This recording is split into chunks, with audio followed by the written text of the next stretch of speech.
another allegation by the Indian media that the Congress party gave patronage to Dr. Zakir Naik. Let me tell you, I'm not a politician, and neither do I take part in politics of India. Yes, there are many politicians that know me. As far as I'm concerned, I know very few politicians. And there are politicians from different parties that know me.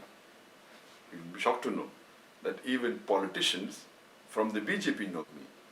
And I remember a couple of years back, I received a call from ShatrughanSinha, who is a famous actor from the Bollywood. And at that time when he phoned me, he was an elected member of parliament from the BJP party. And he told me that, Zakir bhai, why don't you come for one of my campaigns? You are very popular. Just because someone knows me, that does not mean that that party is giving patronage to me.